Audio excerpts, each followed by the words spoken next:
ইউসুফ ইউসুফ করে কাঁদেন, অন্ধ চোখের পাওয়ার নাই। ইউসুফ নবী হিকমত অবলম্বন করে কর্মচারীকে বলল, এদের ভেতরে খানা দাও, মাপ ছাড়া খানা দিয়া ওরা যে টাকা দিছে গোপনে টাকাটা খানার ভিতরে ঢুকায় দাও, ওরা যেন টের না পায়। ইউসুফ নবী খানা দিয়ে কয়, খানা নিয়ে বাড়ি যান, আপনার আব্বার কাছে চলে যান, খানা কিন্তু বেশি দিন থাকবে না, শেষ হইলে আবার আসবেন, লাগবে খানা, আবার আসবেন, খানা মজুদ আছে, তবে খবরদার বিনিয়ামিনরে না নিয়ে আসলে খানা দিব না। যান আপনাদের ছোট বাইরে নিয়ে আইয়েন, তো খানা আরো বাড়ায় দেন। খানা নিয়ে গেছে বাবার কাছে, তা আব্বা যান অর্থমন্ত্রী খুব ভালো মানুষ, আমাদেরকে মাপ ছাড়া খানা দিছে, বস্তার থেকে খানা খুলে দেখে যে টাকা দিছিল অল্প কিছু, তাও বস্তার ভিতরে, বা দেখছেন নি আব্বা টাকাও ফেরত আসছে, তবে একটা শর্ত দিছে, সামনে খানা আনতে গেলে আমরা ছোট বাইরে না নিলে দিবে না। তো ইউসুফের হারাইছো, এটারও হারাইতে চাও? খানা শেষ হয়ে গেল, খানা আনার জন্য ভাইয়েরা রানা, বাবা বিনিয়ামিনকে দেন, না দিলে খানা আমাদেরকে দেওয়া হবে না। বাবা বুঝতে পারছেন এইবার ওরা ষড়যন্ত্র করবে না, ওরা ওয়াদা দিয়ে চললো, বিনিয়ামিনকে দিয়া রওয়ানা মিশরের জমিনে চলছে খানা আনার জন্য।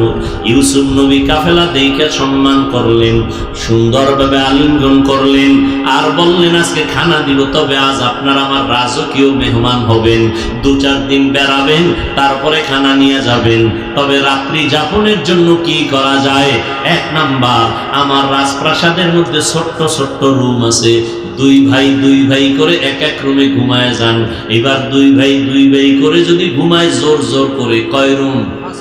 5 রুমে 10 জন, বাকি থাকলো 1 ভাই, কে? বিনিয়ামিন। ইউসুফ কয়, এই ভাইরে কি একা রুমে দিলে থাকতে পারবে না? ভয় পাইব, ভয়। তা আপনারা মনে না কিছু করলে আমার সাথে আমি রাতে রেখে দেই।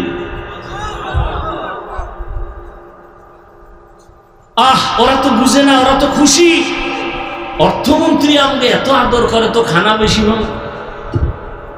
কিন্তু ইউসুফের কলিজায় তো তুফান, দীর্ঘ 40 বছরের বিরহের বেদনার আওয়াজ অন্তরের মধ্যে চাপা পড়ে আছে। সব ভাইরা রুমে রুমে ঘুমায় গেল, বিনিয়ামিনরে নিয়ে ইউসুফ আজ ঘুমায় না, 40 বছরের ইতিহাস চর্চা করতেছে। ও বিনিয়ামিন, আব্বাজানের খবর কি তোমার? বলো, এই হালাত তোমার ভাই ইউসুফের কথা মনে আছে? বলে নাই। বাজান এই ইউসুফের কথা বলে বলে কান্না করে চোখের এই মনিটা সাদা হয়ে গেছে, কিছুই দেখে না। এইবার ইউসুফের ওয়াদা দিয়ে কয়, বলবা না আমি তোমার সেই আপন ভাই ইউসুফ, আমাকে ওরা ষড়যন্ত্র করে পাঠিয়ে দিয়েছে,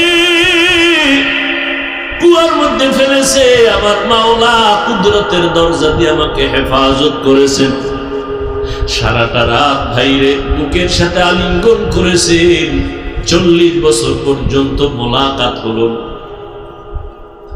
এরপরে কয়েকদিন রাইখা মেহমানদারি করাই এবার খানা দিয়া বিদায়। বিশাল ইতিহাস কোরআনে। শেষবারের মতো যখন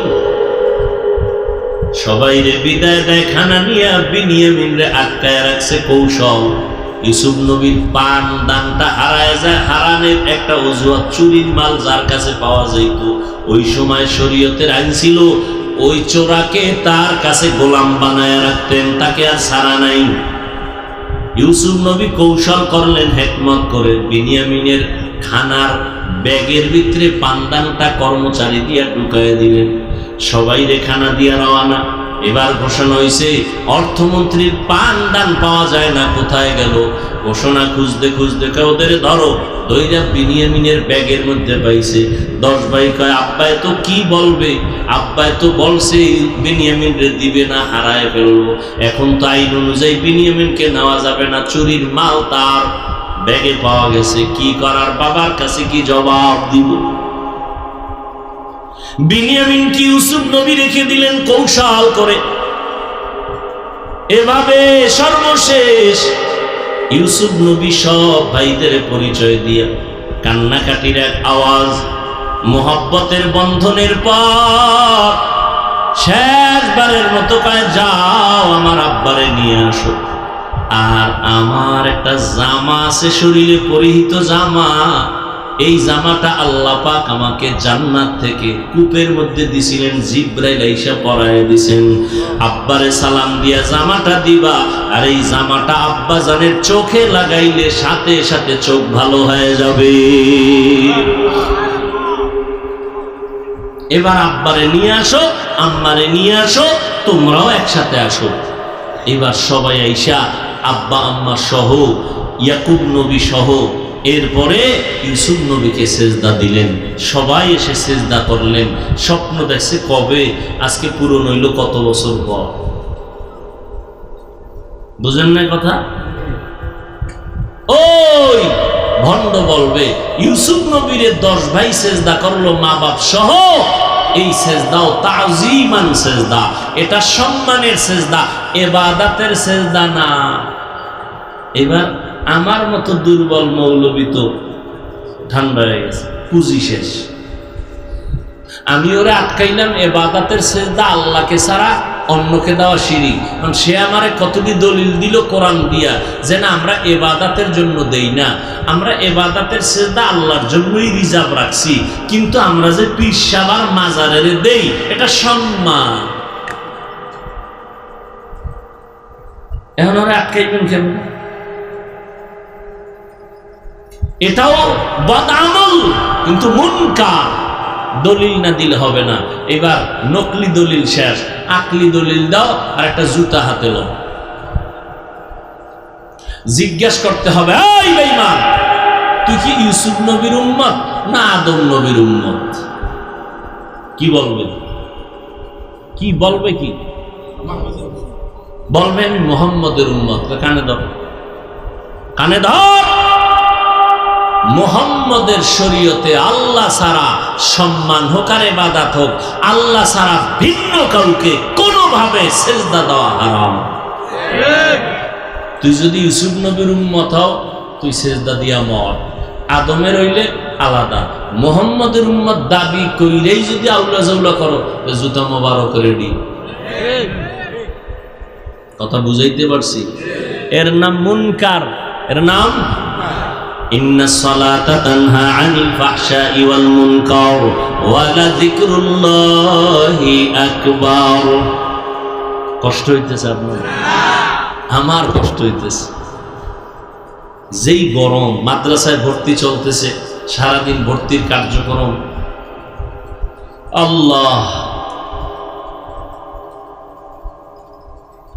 আল্লাহ পাক রব্বুল আলামিন বললেন, যারা আমার সাথে মোলাকাত করতে চায় তাদের জন্য 2টা কর্মসূচি। একটা হলো ইতিবাচক আর একটা নেতিবাচক। একটা হলো প্রতিরোধক আর একটা হলো প্রতিষেধক। আল্লাহর সাথে মোলাকাত করতে চাননি? কি ভাই বলেন? এটাও তাল মিলাইতেছেন, অন্তর থেকে বলেন আসলে চাননি? আল্লাহ কবুল করেন। মোলাকাত করতে চাইলে কি এই দুনিয়ায় হবে? আখেরাতে হবে, তাই তো? কিন্তু কাজ করতে হবে দুনিয়াতে 2টা। কয়টা? একটা ইতিবাচক আর একটা নেতিবাচক। 100% আপনাকে করতে হবে নেক আমল, 100% আপনাকে বাঁচতে হবে শিরিক থেকে। নেক আমল ছাড়া যাবে না, শিরিক করা যাবে না। ওরা কঠিন, বেদাত মুক্ত আমল হতে হবে, তবে বেশি আমল না। আমালুল কলিল, কম আমল, তবে আমলটা হতে হবে মাল ইখলাস, খালিসান লিওয়াজহিল্লাহি তাআলা। কার জন্য?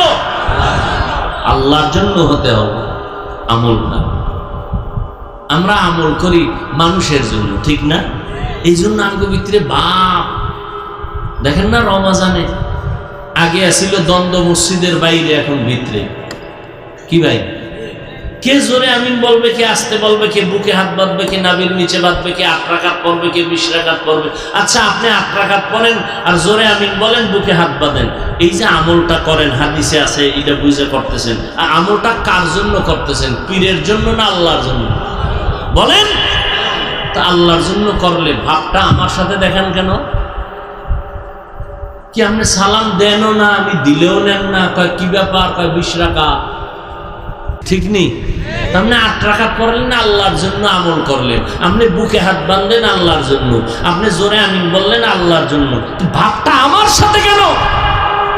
বান্দার সাথে ভাব দেখেন কেন? সালাম দেয়ও না, দিলেও নেয় না, বিষয় কি? কয় জোরে আমিন কয় না। আছে না? আমল করলেন আল্লাহর মোহাব্বত নিয়ে, ভাব দেখাইতেছেন বান্দার সাথে, এটা কেমন নিয়ম, কোন সিস্টেম? আখলিস দীনাকা ইয়াকফিকাল আমালুল কলিল, ইখলাস ওয়ালা আমল। আপনি 8 রাকাত পড়েন আর 4 রাকাত পড়েন, আল্লাহ দেখবেন আপনার ইখলাস, আপনার অন্তরের হালত, আপনি কি জন্য আমলটা করতেছেন। কি আমার সাথে যুদ্ধ লাগাই করতেছেন, না আল্লাহর মোহাব্বত পাওয়ার জন্য করতেছেন? ফামান কানা ইয়ারজু লিকা রাব্বিহি ফালইআমাল আমালান সালিহা, নেক আমল করো, আমলটা যেন বেদাত মুক্ত হয়, ইখলাসের সাথে আমল হয়। তবে সতর্ক, কোন শিরিকের গন্ধ যেন না থাকে। বলে শিরিক কাকে বলে? বলে আল্লাহ আছেন, আল্লাহ যা পাবেন, এককভাবে আল্লাহ যা পাবেন, এটা আর একজনকে দেওয়ার নাম শিরিক। সেজদা কে পাবেন? বলেন বলেন। এটা আর একজনকে দেওয়ার নাম শিরিক। যারা দেয় তারা মুশরিক। ইন্নাল্লাহা লা ইয়াগফিরু আন ইউশরাকা বিহি ওয়া ইয়াগফিরু মা দুনা যালিকা লিমান ইয়াশা ওয়া মান ইউশরিক বিল্লাহ ফাকাদ দাল্লা দালালান বাঈদা ওয়া মান ইউশরিক বিল্লাহ ফাকাদ ইফতারা ইসমান আযীমা। আল্লাহ যা এককভাবে পাবেন, এটা আল্লাহকেই দিতে হবে, নবীকেও দেওয়া যাবে না। সেজদা পাবেন আল্লাহ, যদি আর কাউকে দেই এটা দেওয়ার নাম শিরিক। রিজিকের মালিক আমার আল্লাহ, এই মালিক আরেকজনকে বানানোর নাম শিরিক।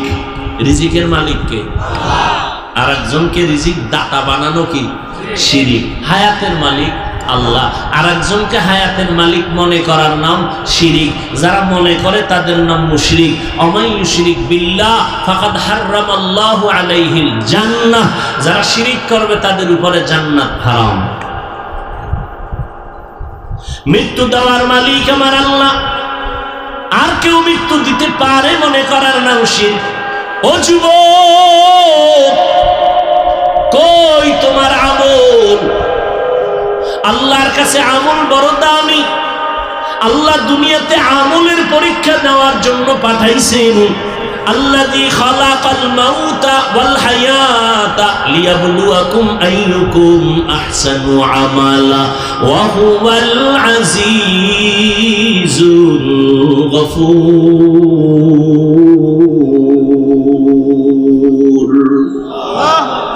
আরে মিয়া, বেশি আমল লাগে না, এত আমল লাগে না। আল্লাহ কয় চালাকি কম কর, আমি দুনিয়াতে পাঠাইছি আমলের পরীক্ষা নিব।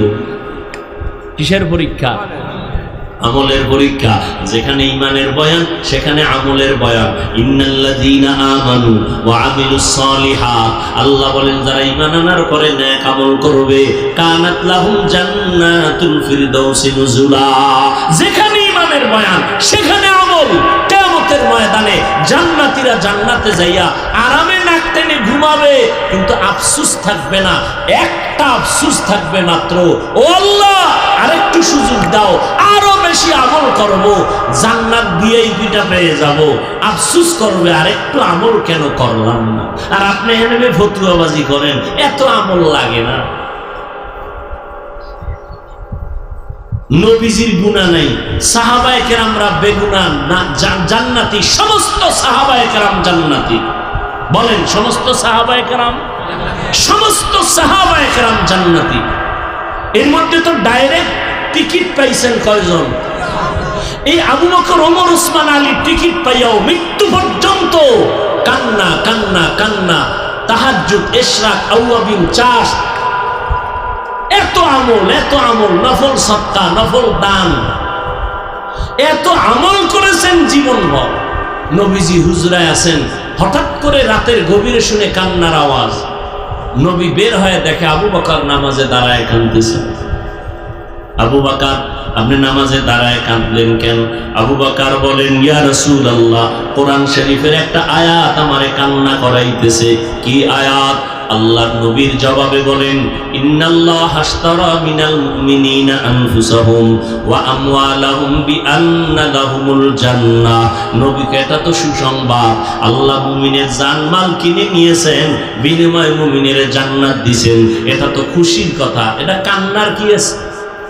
আবু বকর বলেন, ইয়া রাসূলুল্লাহ, আমি তো জানি একটা কাপড়ের দোকান দেই, কাপড়ের দোকানওয়ালা আমি।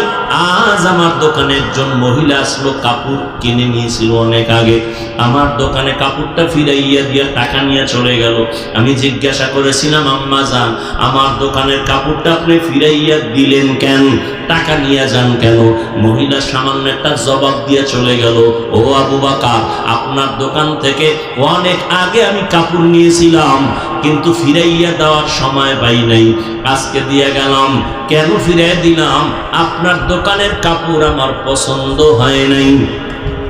ও নবী, আল্লাহ বলছেন কোরআনের আয়াতে, কিয়ামতের ময়দানে আল্লাহ আমাকেও ডাকবেন। আল্লাহ পাক বলেন, মুমিনের জানমাল কিনে নিলেন, জান্নাত দিয়ে দিলেন। হাসরের ময়দানে আল্লাহ যদি জিজ্ঞাসা করে, আবু বকর, আমি তোমার জানমাল নিলাম, জান্নাত দিলাম, জান্নাত পাইয়া কি নিয়ে আসছো আমার কাছে জান্নাতের মহব্বতে? আমি যদি বলি, আল্লাহ, আমি নেক আমল করেছি, কোরআন তেলাওয়াত, তাহাজ্জুদ, ইশরাক, আমি যাকাত দিয়েছি, আমি হজ করেছি, সব আল্লাহর কাছে পেশ করি। আল্লাহ যদি বলে, আবু বকর, আমার জান্নাত আমারে দাও, তোমার জানমাল লইয়া জাহান্নামে যাও। আল্লাহ কেন? আল্লাহ যদি বলে, ও আবু বকর, ওই মহিলার মতো যদি জবাব দিয়ে কয়, ও আবু বকর, তুমি যেই জান্নাত পাওয়ার জন্য নামাজ পড়ছো, ওই নামাজ আমার পছন্দ হয় নাই, তেলাওয়াত করছো পছন্দ হয় নাই, যেইভাবে সিজদা করা দরকার ওইভাবে করো নাই, যেইভাবে জিকির করা দরকার ওইভাবে করো নাই, যেইভাবে তেলাওয়াত করলে আমি আল্লাহ খুশি হব ওইভাবে করো নাই, তোমার আমল আমার পছন্দ হয় নাই, অতএব তোমার জান্নাত আমার জান্নাত আমারে দাও, তোমার জানমাল তুমি নিয়ে জাহান্নামে চলে যাও। ও নবী, তখন আমার কি উপায় হবে? এই চিন্তায় আমি কান্না করে নামাজে বিভোর হয়ে গেলাম। আম্মা জান আয়েশা রাদিয়াল্লাহু তাআলা আনহাকে সাহাবায়ে কেরামদের এক কাফেলা প্রশ্ন করলেন, আম্মা জান, নবীজির কোনো আশ্চর্য কথা আমাদের একটু শুনাইবেননি? আম্মা জান পাল্টা প্রশ্ন করলেন, ও সাহাবায়ে কেরাম, নবীর এমন কোন কি জিনিস আছে জীবনে যেটা আশ্চর্য না?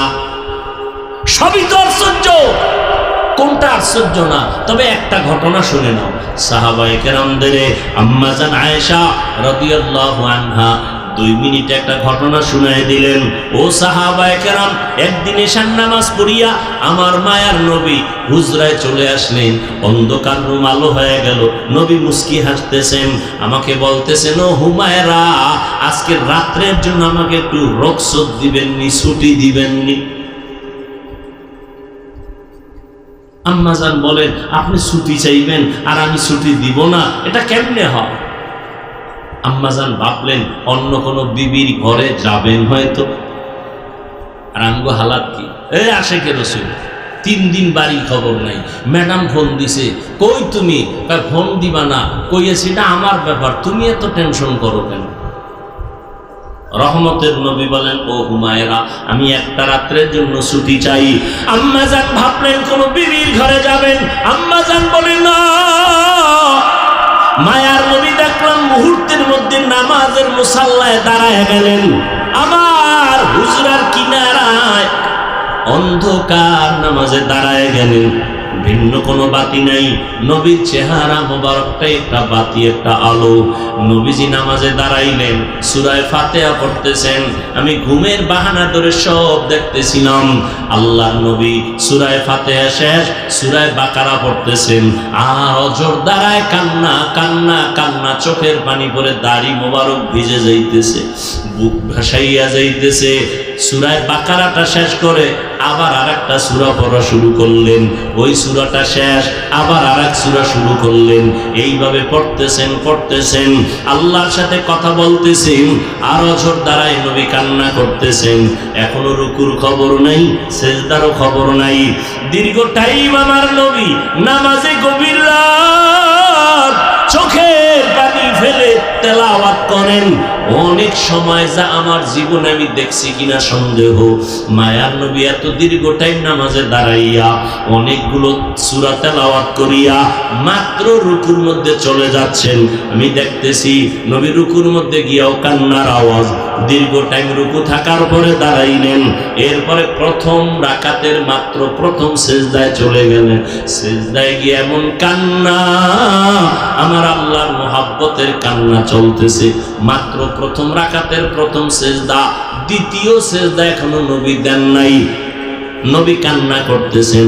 হঠাৎ করে হুজরার বাইরে বেলালের আওয়াজ আসতেছে। বেলাল ডাক দিয়া বলেন, নবী প্রস্তুতি নেন, ফজরের সময় কাছাকাছি হয়ে গেছে।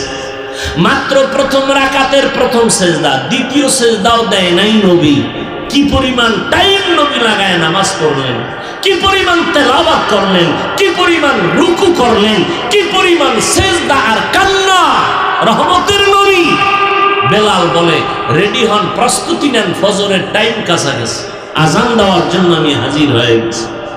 আম্মা জান আয়েশা বলেন, নবীর আশ্চর্য ধরনের এই রকম বহু ঘটনা।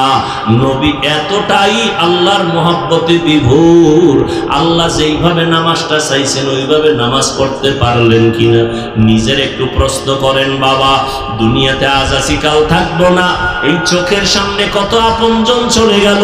ওই গতকাল পরশুদিন খবর জানো না বাবা, এই ঈদকে কেন্দ্র করে কত লাশ আর লাশ আর লাশ বাইকের তলে পরে অ্যাক্সিডেন্ট হয়ে, ওই যে গতকালও এক জায়গায় 12 জন মারা গেছে, তার আগের দিন এক জায়গায় 14 জন মারা গেছে।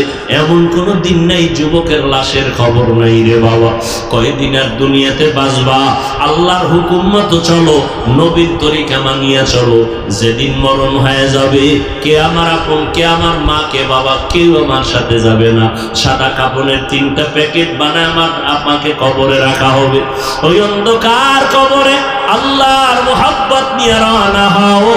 এখনো সময় আছে, তওবা করে নেও। গুনাহ নিয়ে কবরে গেলে আযাব ভোগ করা লাগবে রে বাবা। আল্লাহর আযাব সহ্য করা যাবে না রে মুমিন। এখন থেকে তওবা করে নেও। সমস্ত নবীরা দাড়িওয়ালা নামাজি নবীর তরিকা নিয়ে আল্লাহর হুকুম মতো জীবন চালাইছেন। সমস্ত সাহাবায়ে কেরাম নবীজি 5 বেলার নামাজ পড়েছেন।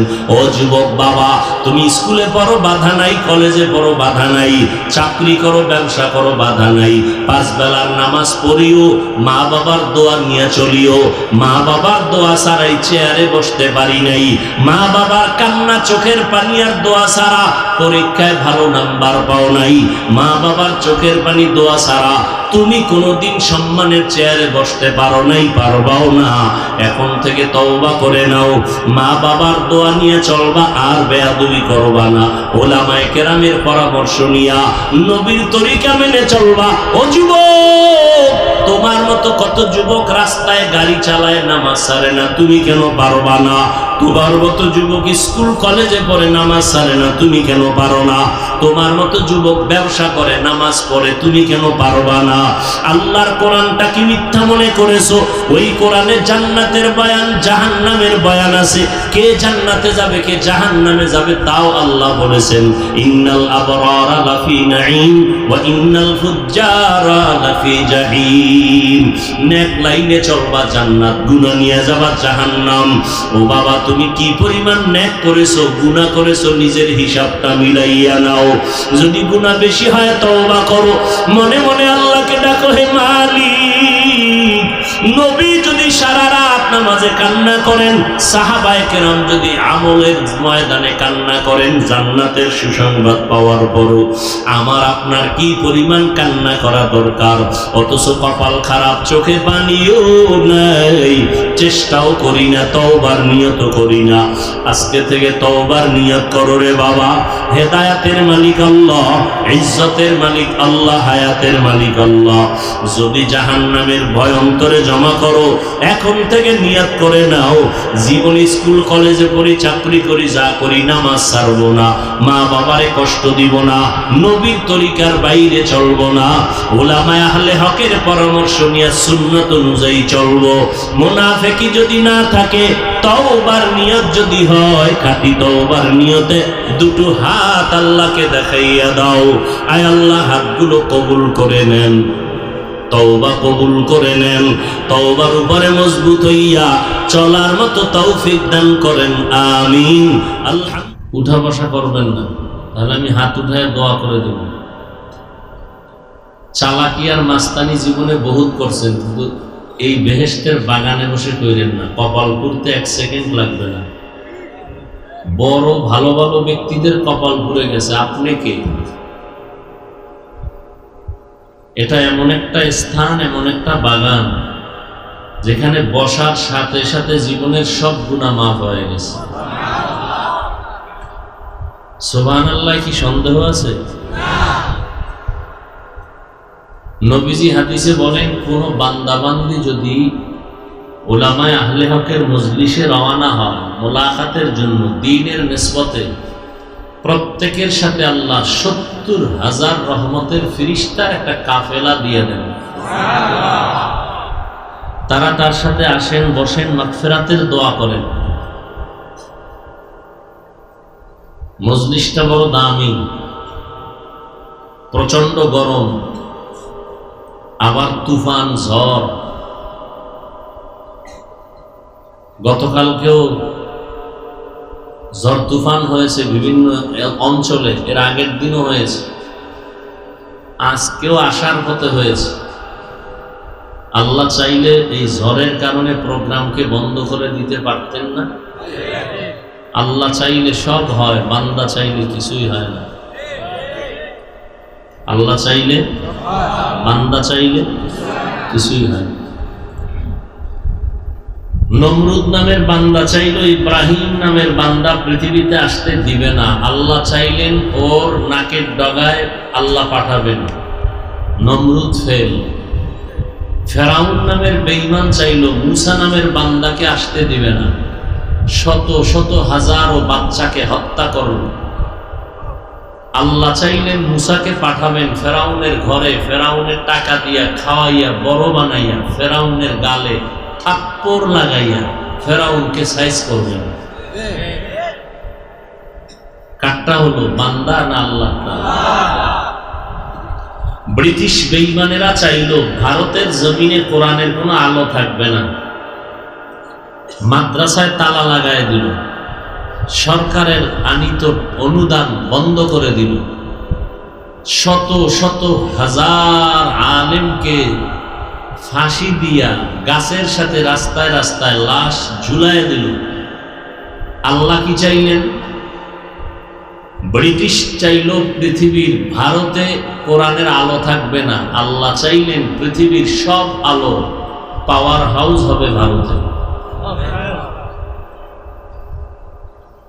আজকে সারা দুনিয়ায় কোরআনের আলো চলতেছে, আর এর পাওয়ার হাউস কই? কোথায়? এখানে অনেক শিক্ষিত মানুষ আছেন এবং অতি চালাক কিছু মানুষও আছেন, যারা নিজের ভুল খুঁজেন না, অন্যের ভুল খুঁজতে থাকেন। ধন্যবাদ আপনাকে। ভালো করে খেয়াল করেন, মিশরে একটা আরবি বিশ্ববিদ্যালয় আছে, নাম জানা থাকলে বলেন তো কোনটা? আল আজহার। এটা এমন একটি বিশ্ববিদ্যালয় যার দ্বিতীয় কোনো শাখা পৃথিবীর কোথাও নেই। যারা আমার সাথে একমত তারা সমর্থন দিবেন যে হ্যাঁ ঠিক আছে। ভুল হলে দাঁড়ায় যাবে যে ভাই আপনার কথা বিবেক বিরোধী, তথ্য বহুল, তথ্যের বিরোধী, কোরআন সুন্নাহ বিরোধী। মিশরের আল আজহার বিশ্ববিদ্যালয় এমন একটা বিশ্ববিদ্যালয় যার দ্বিতীয় কোনো শাখা নাই। দারুল উলুম দেওবন্দ এমন এক বিশ্ববিদ্যালয় যার শাখা নাই, কোনো রাষ্ট্র নাই।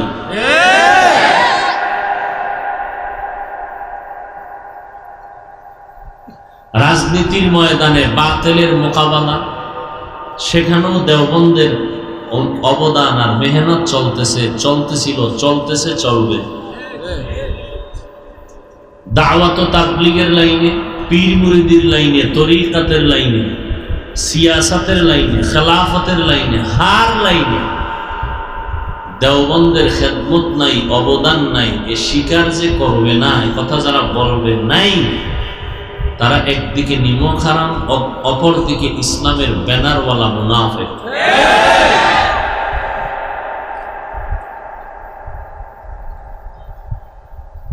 আজ গোটা বাংলাদেশে কওমি মাদ্রাসা আছে না নেই?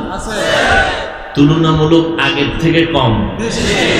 হ্যাঁ, দেওবন্দের অবদান। আল্লাহ সবাইকে বুঝার তৌফিক দান করেন। তাহলে বান্দা চাইলে কিছুই হয় না, আল্লাহ চাইলে সব হয়।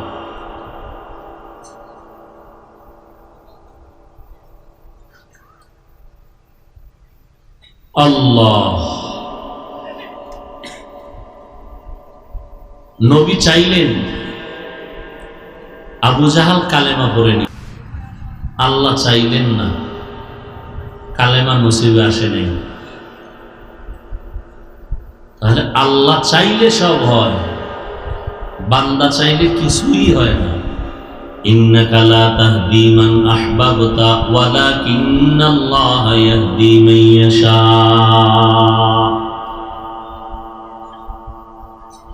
এর নাম কপাল। হেদায়েতের মালিক কে?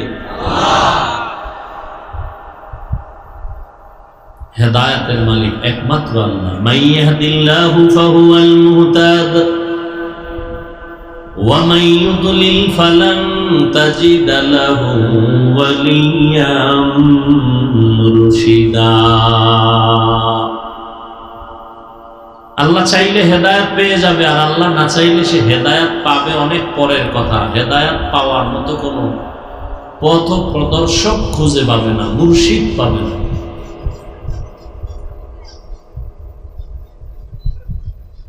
হেদায়েতের চাবি আল্লাহ নিজ হাতে রেখেছেন, যে কারণে নবীও কারো গলায় হেদায়েতের মালা চাইলেই পরাতে পারেন না।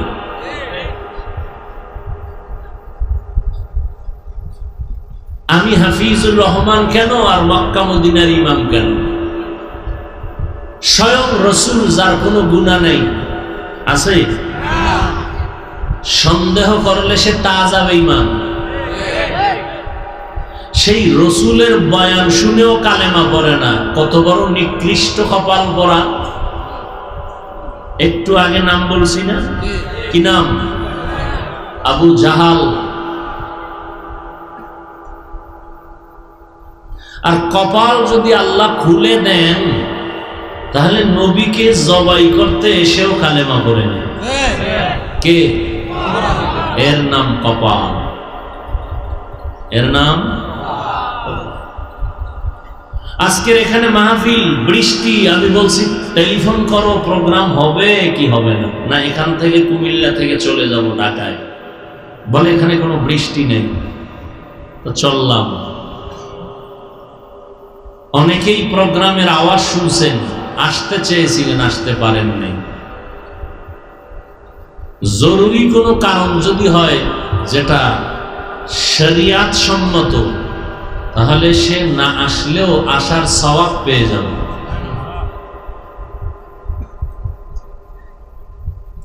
আর একদল আল্লাহর বান্দারা এসেছেন মাহফিলের আঙ্গিনায়, কিন্তু কপাল খারাপ, প্যান্ডেলে ঢুকতে পারে না। তারা কোথায়? তারা একদল আছে মহিলা প্যান্ডেলের তাওয়াফ করে, আর একদল আছে মার্কেটে দোকানপাটে কবিরা গুনাহ করে বসে বসে। এই কথাগুলো বুঝতে কি আপনাদের কষ্ট হইতেছে? এর নাম কপাল, এর নাম কপাল। আর একদল প্যান্ডেলে বসে গেছেন কিন্তু তারপরও কপাল ভালো না, কারণ মোবাইল সামনে নিয়ে নিজের কলবের মাঝখানে পর্দা ফালাই দিছে। এদের কপালটাও বেশি ভালো না।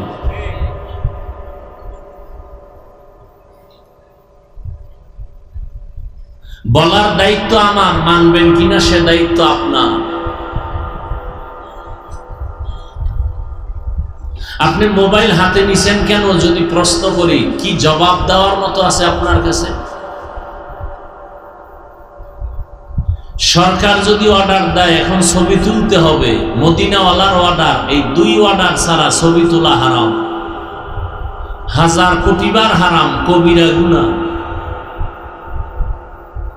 ওয়াজের প্যান্ডেলে বসে মোবাইলটা উঁচু করে ছবি তুলতেছেন, সরকারের অর্ডার, মদিনার অর্ডার, তা আকাম কেন করেন?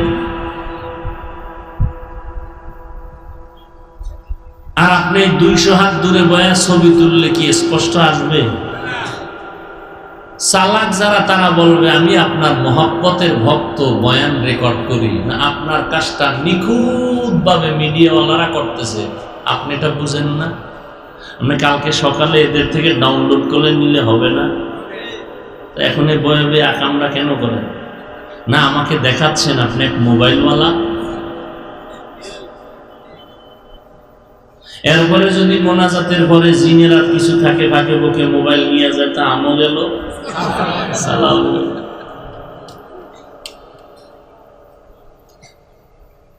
হ্যাঁ, এই মোবাইল মানুষকে ধ্বংসের দ্বার প্রান্তে নিয়ে গেছে, আমাদের খবর নেই। চরিত্র ধ্বংস, লেখাপড়া ধ্বংস, ইবাদত ধ্বংস। এমন কোন দিক নাই যেখানে আক্রমণ করে নাই।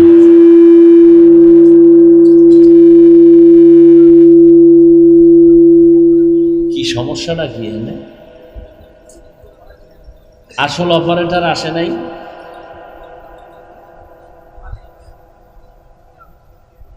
কি সমস্যা কি? হ্যাঁ,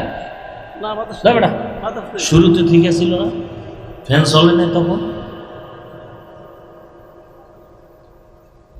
বেশ কমা, ডিলে বাড়া, বুঝো না 13টা মেশিন লয়ে বয়ে দিয়েছে।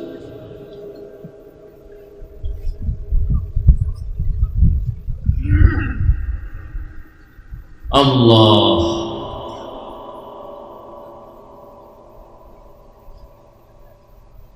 কি কথা বলতেছিলাম? মোবাইল, মোবাইল শান্তির ঠিকানা। মোবাইল সারাটা রাত এই মোবাইলের মোরাকাবায় চলে যায় আমার যুবকদের, বুড়াদের। মায়ের হক আদায় হোক না হোক, মোবাইলের হক আদায় করা যথার্থ। স্ত্রীর হক আদায় না করলেও মোবাইলের হক নিবিড়ে, নির্বিঘ্নে, নির্দ্বিধায়, নিশ্চিন্তে সারা রাত আদায় করে মোবাইল। আমরা মোনাজাত ধরি বইয়া, মোবাইলওয়ালারা রাত্রে মোনাজাত ধরে হইয়া সারাটা রাত মোবাইলের স্ক্রিনে কবিরা গুনাহ, কবিরা গুনাহ, কবিরা গুনাহ, কবিরা গুনাহ। আপনি হাসেন, আমি তো হাসির কথা বলি না। আল্লাহ আমাদের সব ভাইকে হেদায়েত দান করুন।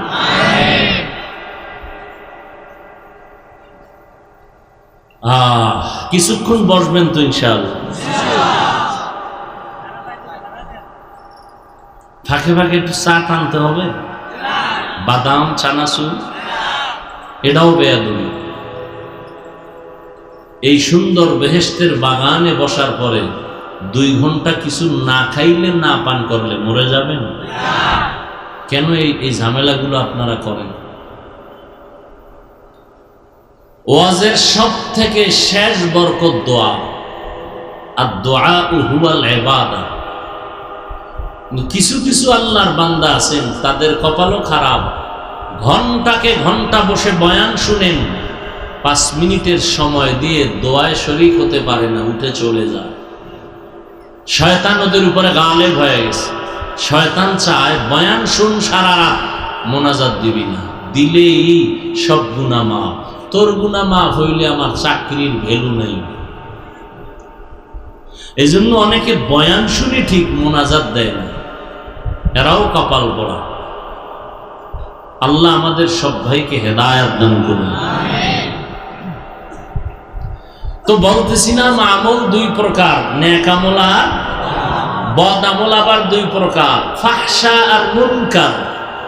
ইন্নাস সালাতা তানহা আনিল ফাহশাই ওয়াল মুনকার ওয়া লাযিকরুল্লাহি আকবার। নিশ্চয়ই নামাজ মানুষকে পাপাচার থেকে ফিরায় রাখবে। নামাজ চ্যালেঞ্জ কার? আল্লাহ। পাপের জগতে দুইটা ভাগ আছে, ফাহশা আর মুনকার, বদ আমল। সব বদ আমল থেকে মানুষকে বিরত রাখবে, বাঁচায় রাখবে কে? নামাজ। ঘোষণা কার? কত পার্সেন্ট মিথ্যা? কথা বলেন। এই কথাটা বলতে আপনার পেরেশানি হতে হয়। কত পার্সেন্ট সত্য? কোনো সন্দেহ নেই। কিন্তু এখানে নামাজি আছে না নাই? নামাজ পড়ে গুনাহ করে কেন? আল্লাহ তো চ্যালেঞ্জ দিয়েছেন, নামাজ মানুষকে গুনাহ থেকে বাঁচাবে। নামাজ পড়ে গুনাহ করে কেন? নামাজ পড়ে সুদ খায় কেন? নামাজ পড়ে ঘুষ খায় কেন? নামাজি বান্দা বেপরদায় চলে কেন? দাড়ি কাটে কেন? বান্দা মদের বোতল নিয়ে দৌড়ায় কেন? তাহলে আল্লাহর ওয়াদা মিথ্যা? বান্দার নামাজে ভেজাল, নামাজে ভেজাল। কেমন ভেজাল? ভেজাল্লা নামাজওয়ালাদেরও গুণগান আল্লাহ কোরআনে বলছেন। আরাআইতাল্লাযী ইউকাযযিবু বিদ্দীন ফাযালিকাল্লাযী ইয়াদউল ইয়াতীম ওয়া লা ইয়াহুদ্দু আলা তাআমিল মিসকিন ফাওয়াইলুল লিল মুসাল্লিন।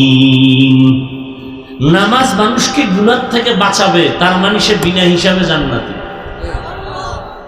আর এই সূরায় আল্লাহ কি বলেন? ওয়াইল নামক জাহান্নাম মুসল্লিদের জন্য। ওয়াইল নামক জাহান্নামটা অন্যান্য জাহান্নামের তুলনায় খুব নিকৃষ্ট। এই ওয়াইল নামক জাহান্নাম মুসল্লি কারা? যারা নামাজ পড়ে তাদের জন্য ওয়াইল নামক জাহান্নাম। দেখছেননি কারবার কি? এক আয়াতে আল্লাহ বলেন নামাজ মানুষকে জান্নাতে নিবে বিনা হিসাবে, গুনাহ করবে না। আর এই আয়াতে আল্লাহ বলেন ওয়াইল নামক জাহান্নাম মুসল্লিদের জন্য। কোন মুসল্লি? যেই মুসল্লি নামাজ পড়ে নফসের গোলামির জন্য, আল্লাহর গোলামির জন্য না, মানুষকে দেখাবার জন্য।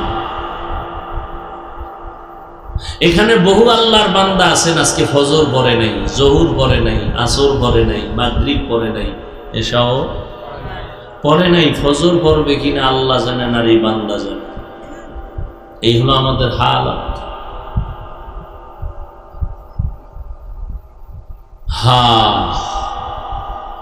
নেক আমল আর বদ আমল। বদ আমল দুই প্রকার, ফাহশা আর মুনকার।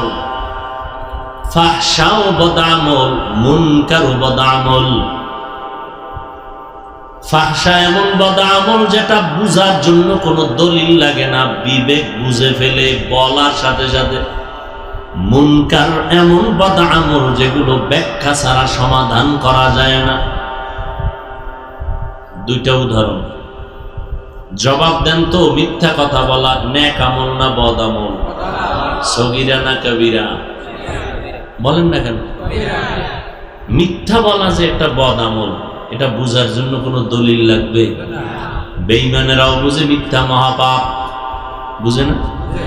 মা বাবা মিথ্যা বলবে, সন্তান মেনে নেয় না। সন্তান বলবে, মা বাবা মেনে নেয় না। ভাই ভাইয়ের মিথ্যা মেনে নেয় না। এটাও বদ আমল। এটা বুঝার জন্য কোনো দলিল? এ ফাহশা, যদিও দলিল আছে। ওয়াইলু ইয়াউমাইযিল লিল মুকাদ্দিবিন, এই দেখছেন নি, মিথ্যাবাদীর জন্য ওয়াইল নামক জাহান্নাম, মুসল্লিদের জন্য ওয়াইল নামক জাহান্নাম। ওয়াইলুল লিল মুতাফফিফিন, মাপে যারা ব্যবসা করে, ভেজাল করে, তাদের জন্য ওয়াইল নামক জাহান্নাম। ওয়াইলুল লিকুল্লি হুমাযাতিল লুমাযা, যারা মানুষের গীবত করে, পেছনে পেছনে দোষ চর্চা করে, এদের জন্য ওয়াইল নামক জাহান্নাম। যারা মানুষের দোষ নাই বানাইয়া বানাইয়া অপবাদ দেয়, তাদের জন্য ওয়াইল নামক জাহান্নাম। ওয়াইল জাহান্নামটা বড় মারাত্মক।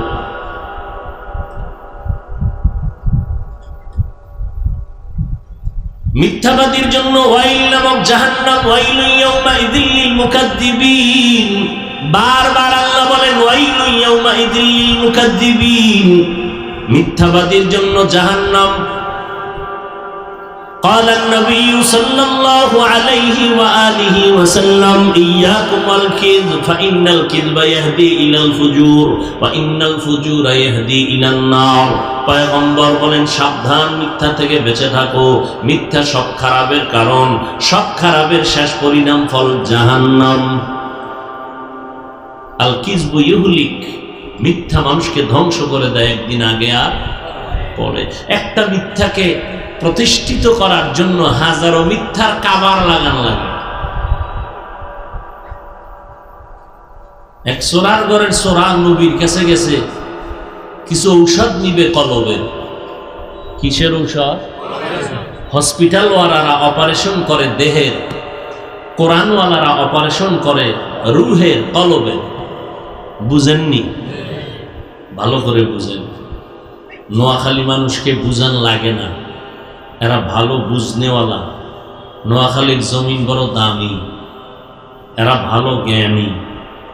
এই জমিনের এত জ্ঞানী, যাদের জ্ঞান ছড়িয়ে পড়েছে গোটা দেশে, গ্রামে গ্রামে নোয়াখালীর মুন্সি সাহেবরা গিয়া মানুষের কোরআন শিখাইতো, দিন শিখাইতো, নামাজ শিখাইতো। আর এই নোয়াখালীর জমিনের ফুটন্ত গোলাপ উজানির কারি ইব্রাহিম রহমাতুল্লাহ আলাইহি, নোয়াখালীর ফুটন্ত গোলাপ হাবিবুল্লাহ মিসবাহ রহমাতুল্লাহ আলাইহি। এ জমিন বড় উর্বর জমিন, কিন্তু মানুষ দুনিয়ার লোভানক দৃষ্টিতে পড়ে এখন আল্লাহর মহব্বতের বন্ধন থেকে আলাদা হয়ে যাচ্ছে। নোয়াখালীর মানুষ এত বুঝা বুঝে, অন্যায় করলেও বুঝা করে, মানে জানে এটা কাম, এরপর করে। অনেকে জানে না, অন্যায় করে, কিন্তু নোয়াখালীর মানুষ সব জানে। আলেমরে গালি দেওয়া যে গুনাহ, এটা জানে, এরপরও দেয়। ইমামের বিরোধিতা করা যে একটা গুনার কাম, জানে, এরপরও করে। করে না? করে না? আল্লাহ হেদায়াত দান করুন। নবীর কাছে গিয়া কলবের ঔষধ দিবেন, ও পয়গম্বর আমাকে কলবের ঔষধ দেন, আমার কলবের রোগ আছে। নবী হলেন কলবের শ্রেষ্ঠ ডাক্তার। হুয়াল্লাযী বা'আসা ফিল উম্মিয়্যিনা রাসূলাম মিনহুম ইয়াতলু আলাইহিম আয়াতিহি ওয়া ইউযাক্কিহিম ওয়া ইউআল্লিমুহুমুল কিতাবা ওয়াল হিকমাহ ওয়া ইন কানু মিন ক্বাবলু লাফি যালালিম মুবিন। নবীজি দুনিয়াতে আসছেন চার দায়িত্ব নিয়া। প্রথম দায়িত্ব নবীর কোরআনের তেলাওয়াত, দ্বিতীয় দায়িত্ব মানুষের কলবকে পরিষ্কার করা, গুনাহ থেকে বাঁচাইয়া সুন্দর বানানো, এটাও নবীর কাজ। কলব ধোলাই করে। কি ধোলাই করে? কলব। অহংকার কলবের রোগ, হিংসা কলবের রোগ। সব রোগের ঔষধ আল্লাহ কোরআনে দিলেন। কোথায়? অনুনাজ্জিলু মিনাল কুরআনি মা হুয়া শিফাআ ওয়া রাহমাতুল লিল মুমিনিন ওয়া লা ইয়াজিদুয যালিমিনা ইল্লা খাসারা। আল্লাহ বলেন আমি কোরআন থেকে অবতীর্ণ করলাম ঔষধ, বারবার অবতীর্ণ করলাম ঔষধ। আনজালনা মানি একবারে অবতীর্ণ করা, নাজ্জালনা মানি বারবার অবতীর্ণ করা। অনুনাজ্জিল বারবার আমি অবতীর্ণ করেছি কোরআন থেকে, মা হুয়া শিফা ঔষধ, মানুষ কি ঔষধ একবার খায় না বারবার? এজন্য অনুনাজ্জিল। নাম্বার 2, ঔষধ সেবন করে সুস্থ মানুষ না রোগী? তাহলে আল্লাহ বলেন আমি কোরআন থেকে ঔষধ দিলাম। তাহলে বুঝা গেল পৃথিবীর প্রত্যেকটা মানুষ রোগী। বেঈমানেরা রোগী কেন? ঈমান নাই। ঈমানওয়ালারাও রোগী কেন? বলে ঈমান আছে আমল নাই। আমল করনেওয়ালাও রোগী কেন? কয় আমল আছে, আমলের মধ্যে ইখলাস নাই। বড় কঠিন জিনিস। চোরাই গিয়া ডাক দিয়া বলেন ইয়া রাসূলুল্লাহ, আমি কয়েকটা বড় বড় অপরাধ করি, তবে একটা একটা ঔষধ দিবেন, একটা একটার থেকে বাঁচবো, একদিনে সব থেকে আমি বাঁচতে পারবো না। কি অপরাধ করো? বলে আমি জিনা করি, আর আমি চুরি করি, আর আমি মদ পান করি। নাম্বার 4, আমি মিথ্যা কথা বলি। নবী একটা রোগের ঔষধ দেন, আমি একটা একটা থেকে পরিত্রাণ পেয়ে আস্তে আবার আসবো, আবার ঔষধ দিব। নবী তো সৃষ্টির শ্রেষ্ঠ ডাক্তার, এমন এক ঔষধ দিছেন, এক ঔষধে চোর পুরা ভালো হয়ে গেছে। নবী তো এমন এক ডাক্তার, যেই ডাক্তার শ্রেষ্ঠ ডাক্তার, যার প্রেসক্রিপশনটা এমন পাওয়ারফুল, কিয়ামত পর্যন্ত এই প্রেসক্রিপশনটাকে ফলো করলে ওই মানুষটা দুনিয়াতে বাদশা, আখেরাতে বিনা হিসাবে জান্নাতি।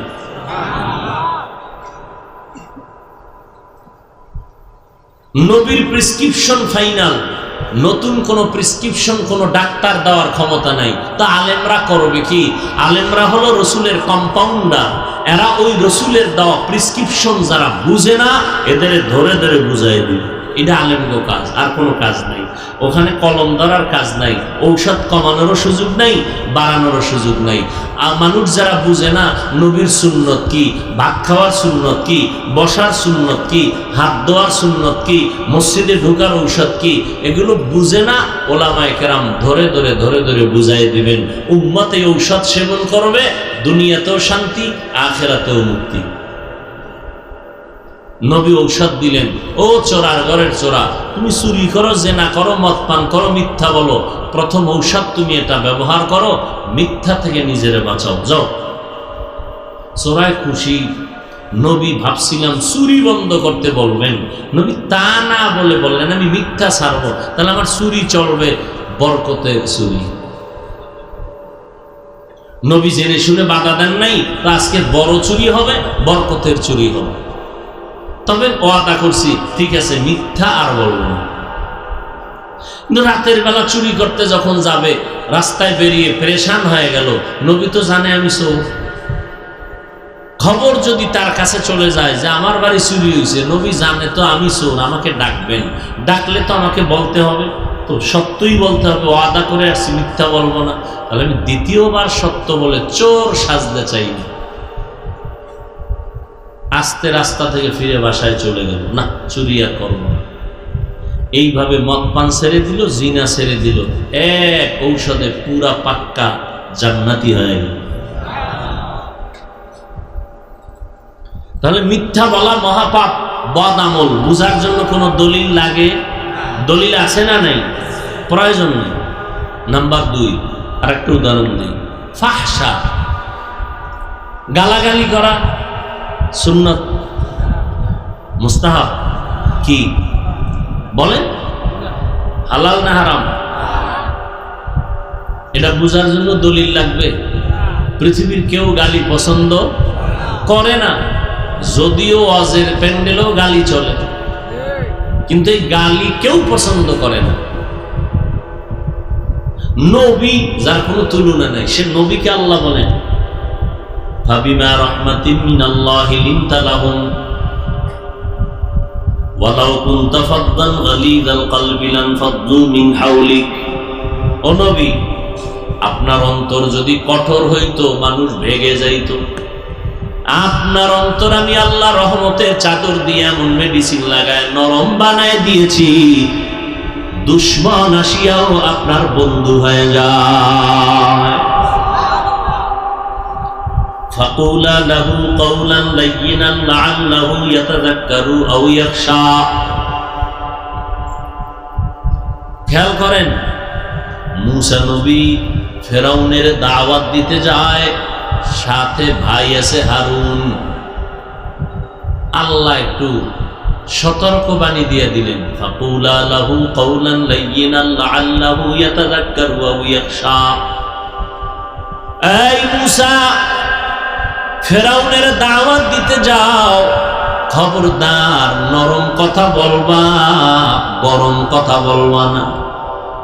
কারণ নরম কথা কলবের মধ্যে আসর করে বেশি, ঢুকে যায় বেশি, ফায়দা হয় বেশি, গরমের ফায়দা কম।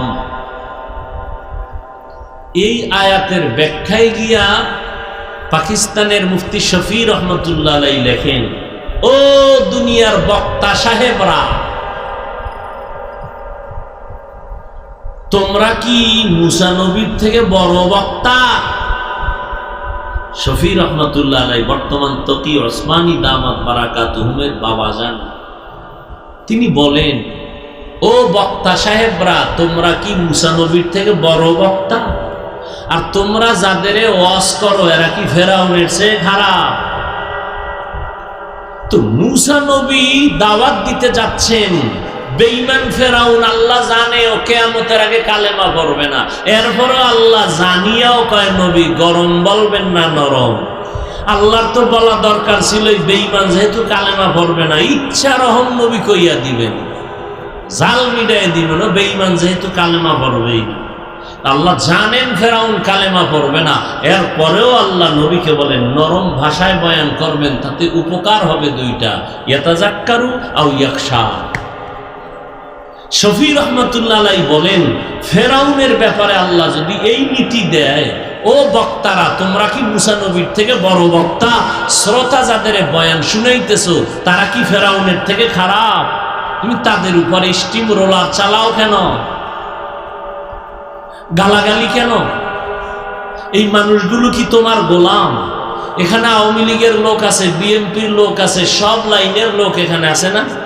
এরা আমার মুরিদ, এরা আমার গোলাম। কথা বলেন, এরা আমার টাকায় চলে।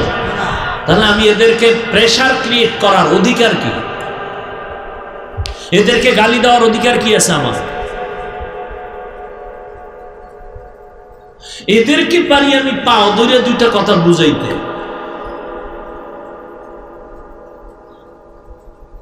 যাতে করে সবাই দ্বীনের পথে চলে আসে।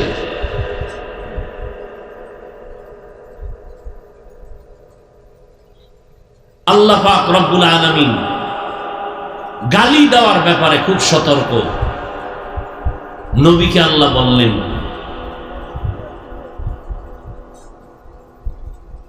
খবরদার মুমিনের সাথে কখনো খারাপ, মুমিনকে বলে দেন, কাফের বেঈমানের সাথে যেন কখনো খারাপ আচরণ না করে। কেন?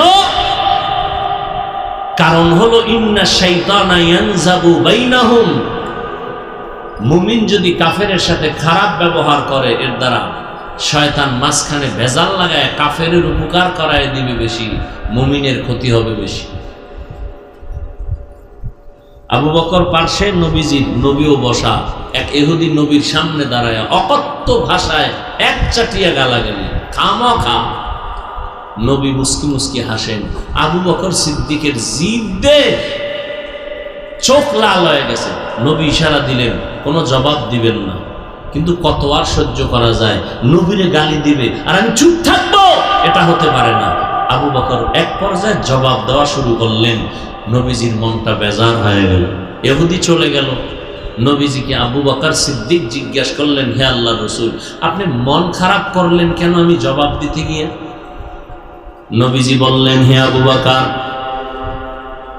যখন আমি চুপ ছিলাম ইহুদি এক চাটি আমাকে গালি দিতেছিল, তখন আমার পক্ষ থেকে আল্লাহ একজন রহমতের ফেরেশতা নির্ধারণ করেছিলেন তার জবাব দেওয়ার জন্য।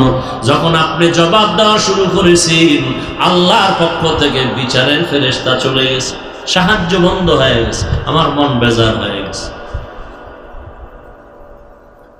আসমান থেকে বিচার আসবে, এটা কঠিন। নিজে বিচার করতে যাবেন, এটা কঠিন হবে না, বরং মাইল দিতে গিয়ে নিজেও দিয়ে একটা খাইবেন।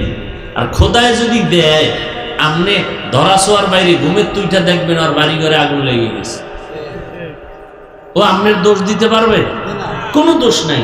আল্লাহর কাছে কানবেন, আল্লাহ যদি আমারে জ্বালাইতেছে, আল্লাহরে বলতে থাকেন। মুসা নবী একদিন আল্লাহরে কয়, আল্লাহ এই ফেরাউন যে আমারে জ্বালায়, তুমি দেখো না? কয় দেখি। তামসা চাও তুমি? এই ফেরাউনের মারতে তোমার কয় সেকেন্ড লাগে? কয় 1 সেকেন্ডও না। তাতে এত যে গালাগালি করে আমারে, তুমি কি তামাশা দেখতেছো? আল্লাহ জবাব দেন, ও মুসা, এই ফেরাউনের বানাইছে কে? কয় আপনি। এ ফেরাউনের বড় বানাইছে কে? আপনি। ফেরাউন বাতাস ভোগ করে খানা খায় কার? কয় আপনার। তাই নাকি? বলে হ্যাঁ। ও মুসা, যেই ফেরাউন বেঈমান, আমার বাতাস, আমার পানি, আমার খানা খাইয়া আমার বিরোধিতা করে, সেই ফেরাউন তুমি মুসার বিরোধিতা করা তো কোনো ব্যাপার না।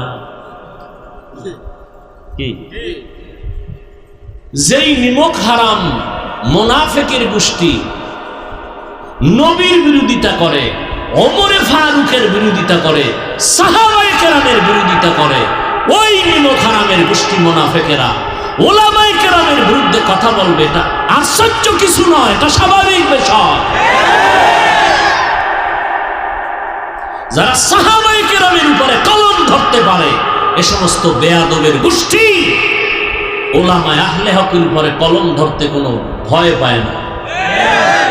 তবে আজীবনের জন্য মনে রাখবেন, সাহাবায়ে কেরামের বিরুদ্ধে যারা ইশারা ইঙ্গিতে বলবে, লেখবে, আল্লাহর কসম এরা ভণ্ড। এদেরকে যারা ভণ্ড বলবে না, তারাও ভণ্ড। আল্লাহ হেদায়েত দান করুন। রাগ করলেন? ভণ্ড বাতিলের বিরুদ্ধে কথা বলার নাম হিংসা। কি আরেক ঝামেলা। কয় হাফিজ ভাই বয়ান করলো না গীবত করলো? কয় গীবত করলো। কয় কেন? কয় হিংসা। ভণ্ডদের বিরুদ্ধে, বাতিলের বিরুদ্ধে কথা বলা রাসূলের লাইনে, সুন্নাত কোরআনের আইনে ফরজ। যদি কেউ বলে গীবত হইছে, এই গীবতের দ্বারা সওয়াব হবে, গুনাহ হবে না। দলিল নিবা, চেঁচামেচি করবা না। গীবত করা হারাম, আপনারা জানেন, আমরা হুজুরেরা জানি না। কি জবাব দেন? আমরা হুজুরেরা জানি না? জানি মানে আপনাদের থেকে বেশি জানি। কি বেশি জানি? গীবত করা হারাম, হারাম, হারাম, হারাম, জিনার থেকেও মারাত্মক। 4 কারণে গীবত করা ওয়াজিব, না করলে গুনাহ হবে। এই খবর আপনারা জানেন না, আমরা ওলামায়ে কেরাম জানি। এবার আপনিও জানতে চান, এই তো আজকে বাসায় গিয়া মোবাইলে তো সারা রাত্র অপরাধ করলেন, আজকে একটা ভালো কাজ করবেন। টাকা দিয়ে তো আর কোরআন শরীফ কিনতে পারবেন না, টাকা নেই, আর থাকলেও হিসাব। তাহলে ডাউনলোড করেন কোরআন, বাংলা কোরআন লিখে ডাউনলোড করেন, করে এরপরে 114 সূরার সিরিয়াল আসবে। এরপরে শেষের দিকে একটা সূরা একটু আগে আমি তেলাওয়াত করেছি, ওয়াইলুল লিকুল্লি হুমাযাতিল লুমাযা আল্লাযী জামাআ মালান ওয়া আদ্দাদা ইয়াহসাবু আন্না মালাহু আখলাদা। আসেনি? বাস এটার বাংলা ব্যাখ্যা পড়বেন। আরবিটার ভিতর বুঝেন না, বাংলাটাই পড়েন, ওখানে সব লেখা আছে। ওয়াইল নামক জাহান্নাম, গীবত যারা করে তাদের জন্য, যারা মানুষের নামে বানাইয়া দোষ বানায় বানায় বলে তাদের জন্য ওয়াইল নামক জাহান্নাম। গীবত করা এই আয়াতে হারাম, কিন্তু 4 কারণে গীবত করা ওয়াজিব, না করলে গুনাহ হবে। এখন কার গীবত করবে, কে করবে, ওখানে সব লেখা আছে।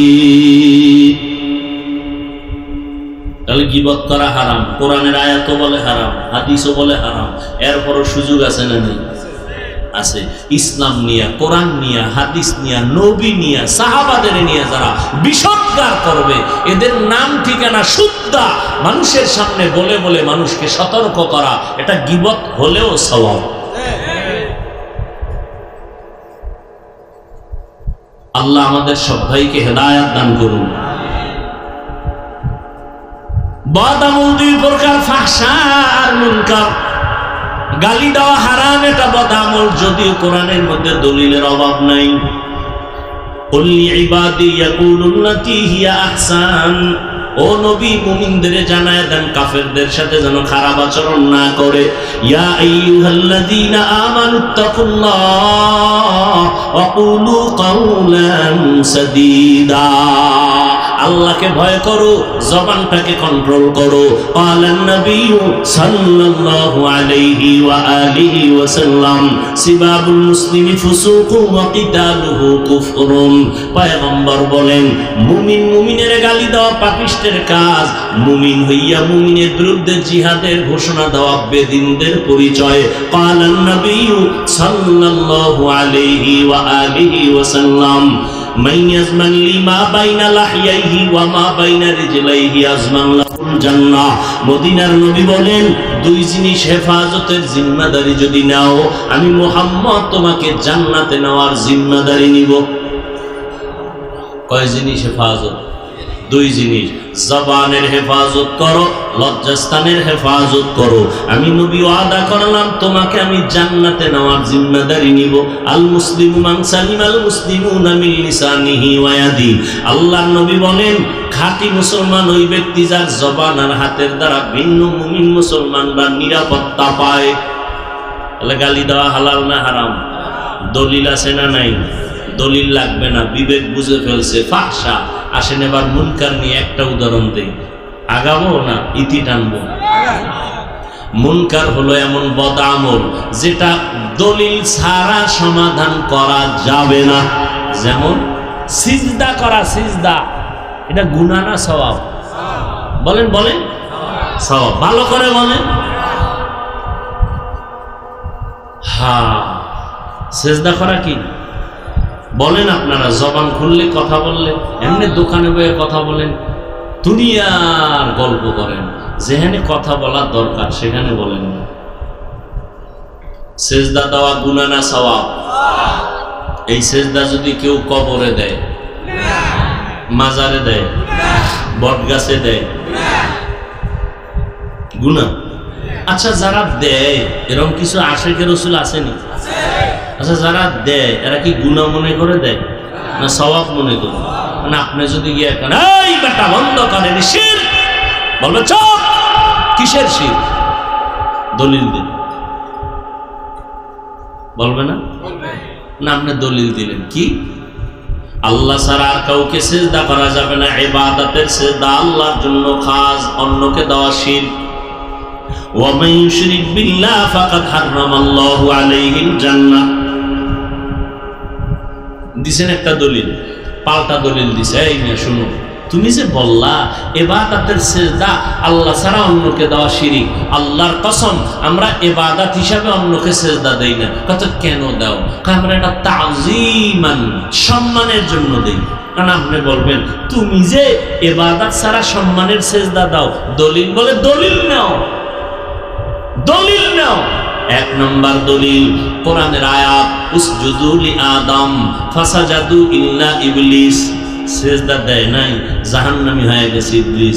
আল্লাহর অর্ডার, আদমের সিজদা দাও। এই সিজদা ইবাদতের সিজদা না, তাযীমান, সম্মানের সিজদা। ডাইরেক্ট কোরআনের তাজা দলিল। যাবা কই মৌলবী? আরো দলিল নিবা? ইন্নী রাআইতু আহাদা আশারা কাওকাবান ওয়াশ শামসা ওয়াল কমার। এরপর ইউসুফ নবী বলেন, আমি স্বপ্ন দেখলাম আমার 11টা তারকা, সূর্য আর চন্দ্র আমার সিজদা করে। ঠিকই মিশরের অর্থ মন্ত্রণালয়ের দায়িত্বে ইউসুফ নবী বসা। বিশাল ঘটনা কোরআনে আছে। এক পর্যায়ে ভাইয়ারা অভাবে পড়িয়া খানা আনার জন্য মিশরে চলে গেছেন। যাওয়ার পরে ইউসুফ নবী দাঁড়াইয়া ভাইদের চেহারা চিনে ফেলছেন, কিন্তু ভাইরা চিনে না, হারানো ইউসুফ দাঁড়ানো। ভাইরা চিনে নাই, ইউসুফ নবী চিনে ফেলছেন। সেই নিমক হারাম আমার সেই ভাইরা, যারা আমাকে বাবার থেকে ষড়যন্ত্র করে এনে কূপের মধ্যে ফেলে দিছিল। এবার পরিচয় গোপন রেখে কয়, আপনারা কোথা থেকে আসছেন?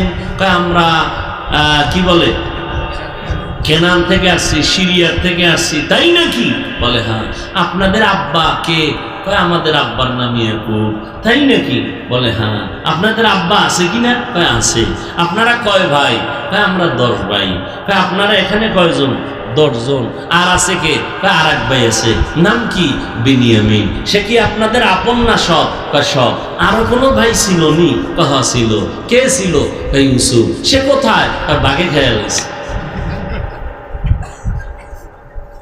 শুনিদা কায় বুয়াদ মানন্দ দিদা তোরা দিদা ওয়া ইউসুফ রা শুনিদা। ইউসুফ নবী জিজ্ঞাসা করে, খুব কন্ট্রোল করতেছে, কান্না আসতেছে তুফানের মতো, চাপাইয়া রাইখা কয়, আপনাদের আব্বাজান এখন কেমন আছেন?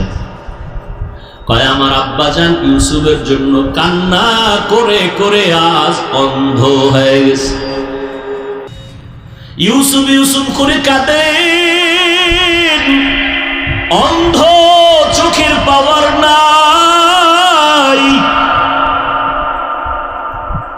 ইউসুফ নবী হিকমত অবলম্বন করে কর্মচারীকে বলল, এদের ভেতরে খানা দাও, মাপ ছাড়া খানা দিয়া, ওরা যে টাকা দিছে গোপনে টাকাটা খানার ভিতরে ঢুকায় দাও, ওরা যেন টের না পায়। ইউসুফ নবী খানা দিয়ে কয়, খানা নিয়ে বাড়ি যান, আপনার আব্বার কাছে চলে যান, খানা কিন্তু বেশি দিন থাকবে না, শেষ হইলে আবার আসবেন, লাগবে খানা, আবার আসবেন, খানা মজুদ আছে, তবে খবরদার বিনিয়ামিনরে না নিয়ে আসলে খানা দিব না। যান, আপনাদের ছোট বাইরে নিয়ে আইয়েন, তো খানা আরো বাড়ায় দেব।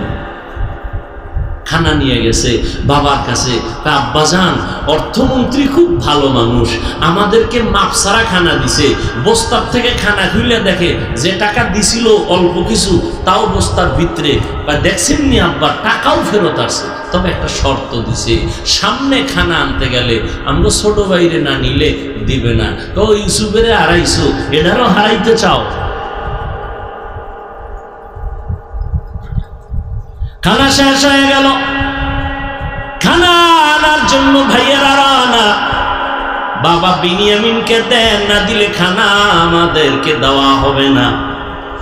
বাবা বুঝতে পারছেন এইবার ওরা ষড়যন্ত্র করবে না, ওরা ওয়াদা দিয়ে চললো, বিনিয়ামিনকে দিয়া রওয়ানা, মিশরের জমিনে চলছে খানা আনার জন্য।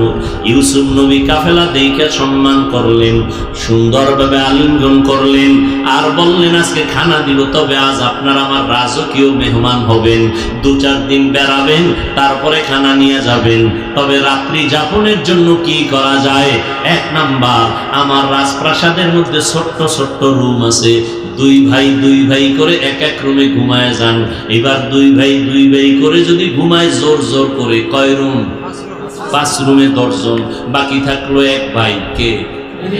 বিনিয়ামিন। ইউসুফ কয়, এই ভাইরে কি একা রুমে দিলে থাকতে পারবে না? ভয় পাইব, ভয়। কিন্তু আপনারা মনে না কিছু করলে আমার সাথে আমি রাত্রে রেখে দেই।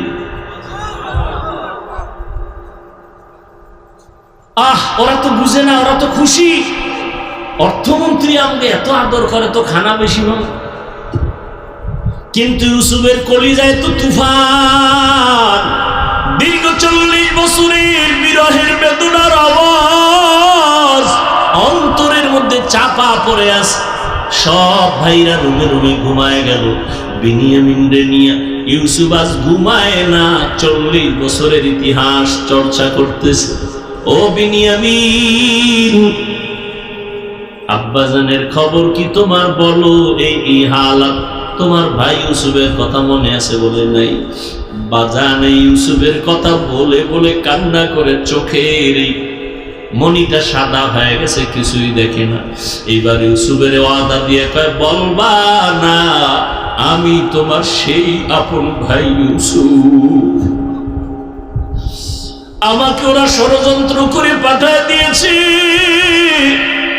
কুয়ার মধ্যে ফেলেছে, আমার মাওলা কুদরতের দরজা দিয়ে আমাকে হেফাজত করেছেন।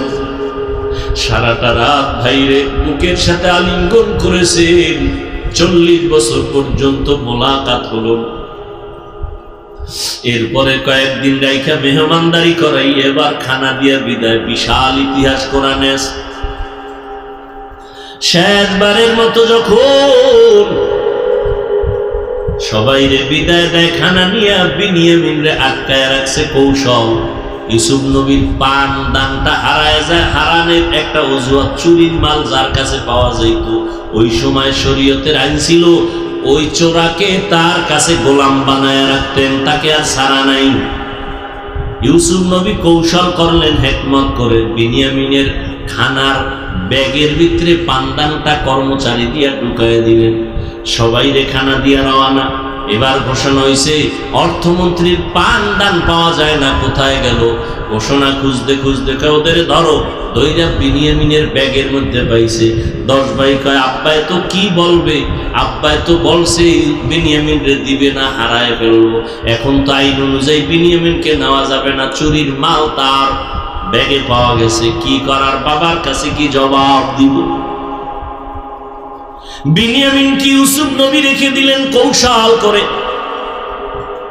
এভাবে সর্বশেষ ইউসুফ নবী সব ভাইদের পরিচয় দিয়া কান্নাকাটির এক আওয়াজ, মোহব্বতের বন্ধনের পর শেষবারের মতো কয় যাও আমার আব্বারে নিয়ে আসো। আর আমার একটা জামা আছে শরীরে পরিহিত জামা, এই জামাটা আল্লাহ পাক আমাকে জান্নাত থেকে কূপের মধ্যে দিছিলেন, জিব্রাইল আইসা পরায় দিছেন। আব্বারে সালাম দিয়া জামাটা দিবা, আর এই জামাটা আব্বা জানের চোখে লাগাইলে সাথে সাথে চোখ ভালো হয়ে যাবে। এবার আব্বারে নিয়ে আসো, আম্মারে নিয়ে আসো, তোমরাও একসাথে আসো। এবার সবাই আইসা আব্বা আম্মা সহ, ইয়াকুব নবী সহ, এরপরে ইউসুফ নবীকে সেজদা দিলেন। সবাই এসে সেজদা করলেন। স্বপ্ন দেখছে কবে, আজকে পূরণ হইল কত বছর পর। বুঝেন না কথা? ওই ভণ্ড বলবে ইউসুফ নবীরে 10 ভাই সেজদা করলো মা বাপ সহ, এই সেজদাও তাজিমান সেজদা, এটা সম্মানের সেজদা, ইবাদতের সেজদা না। এবার আমার মতো দুর্বল মৌলবী তো ঠান্ডা হয়ে গেছে, পুঁজি শেষ। আমি ওরে আটকাইলাম ইবাদতের সেজদা আল্লাহকে ছাড়া অন্যকে দেওয়া শিরিক। কারণ সে আমারে কতটি দলিল দিল কোরআন দিয়া যে না আমরা ইবাদতের জন্য দেই না, আমরা ইবাদতের সেজদা আল্লাহর জন্যই রিজার্ভ রাখছি, কিন্তু আমরা যে পীর সাহেবের মাজারে দেই এটা সম্মান। এখন ওরা আটকাইবেন কেন? এটাও বদআমল, কিন্তু মুনকার। দলিল না দিলে হবে না। এবার নকলি দলিল শেষ, আকলি দলিল দাও, আর একটা জুতা হাতে লো। জিজ্ঞেস করতে হবে, এই বেঈমান তুই কি ইউসুফ নবীর উম্মত না আদম নবীর উম্মত? কি বলবে? কি বলবে? কি বলবে? আমি মুহাম্মদের উম্মত। কানে ধর, কানে ধর। মুহাম্মদের শরীয়তে আল্লাহ ছাড়া সম্মান হোক আর ইবাদত হোক, আল্লাহ ছাড়া ভিন্ন কাউকে কোনোভাবে সেজদা দেওয়া হারাম। তুই যদি ইউসুফ নবীর উম্মত হও, তুই সেজদা দিয়া মর। আদমের হইলে আলাদা, মুহাম্মদের উম্মত দাবি কইলেই যদি আউলা জাউলা করো, জুতা মোবারক রেডি। কথা বুঝাইতে পারছি? এর নাম মুনকার, এর নাম ইন্নাস সালাতা তানহা আনিল ফাহশাই ওয়াল মুনকার ওয়া লাযিকরুল্লাহি আকবার। কষ্ট হইতেছে আপনার? আমার কষ্ট হইতেছে। যেই গরম, মাদ্রাসায় ভর্তি চলতেছে, সারাদিন ভর্তির কার্যক্রম। আল্লাহ আল্লাহ পাক রব্বুল আলামিন বললেন যারা আমার সাথে মোলাকাত করতে চায় তাদের জন্য 2টা কর্মসূচি, একটা হলো ইতিবাচক আর একটা নেতিবাচক, একটা হলো প্রতিরোধক আর একটা হলো প্রতিষেধক। আল্লাহর সাথে মোলাকাত করতে চাননি? কি ভাই বলেন? এটাও তাল মিলাইতেছেন, অন্তর থেকে বলেন আসলে চাননি?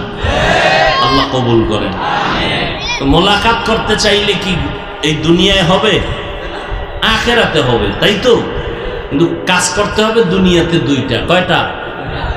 একটা ইতিবাচক আর একটা নেতিবাচক। 100% আপনাকে করতে হবে নেক আমল, 100% আপনাকে বাঁচতে হবে শিরিক থেকে। নেক আমল ছাড়া যাবে না, শিরিক করা যাবে না। ওরা কঠিন, বেদাত মুক্ত আমল হতে হবে, তবে বেশি আমল না। আমালুল কলিল, কম আমল, তবে আমলটা হতে হবে মাল ইখলাস, খালিসান লিওয়াজহিল্লাহি তাআলা। কার জন্য? আল্লাহর জন্য হতে হবে আমলটা। আমরা আমল করি মানুষের জন্য, ঠিক না? এই জন্য আমাদের ভিতরে বাপ, দেখেন না রমাজানে আগে আসিল দ্বন্দ্ব মসজিদের বাইরে, এখন ভিতরে কি ভাই?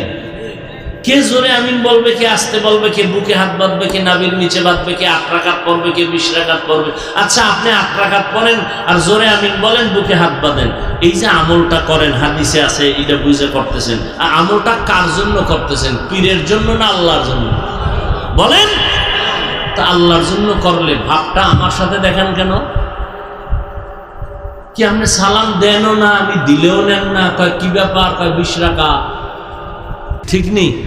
আপনি 8 রাকাত পড়লেন না, আল্লাহর জন্য আমল করলেন। আপনি বুকে হাত বাঁধলেন আল্লাহর জন্য, আপনি জোরে আমিন বললেন আল্লাহর জন্য। ভাবটা আমার সাথে কেন? বান্দার সাথে ভাব দেখেন কেন? সালাম দেয়ও না, দিলেও নেয় না, বিষয় কি? কয় জোরে আমিন কয় না। আছে না? আমল করলেন আল্লাহর মোহাব্বত নিয়ে, ভাব দেখাইতেছেন বান্দার সাথে। এটা কেমন নিয়ম, কোন সিস্টেম? আখলিস দীনাকা ইয়াকফিকাল আমালুল কলিল, ইখলাস ওয়ালা আমল। আপনি 8 রাকাত পড়েন আর 4 রাকাত পড়েন, আল্লাহ দেখবেন আপনার ইখলাস, আপনার অন্তরের হালত।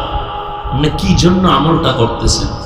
কি আমার সাথে যুদ্ধ লাগাই করতেছেন, না আল্লাহর মোহাব্বত পাওয়ার জন্য করতেছেন? ফামান কানা ইয়ারজু লিকা রাব্বিহি ফালইআমাল আমালান সালিহা, নেক আমল করো,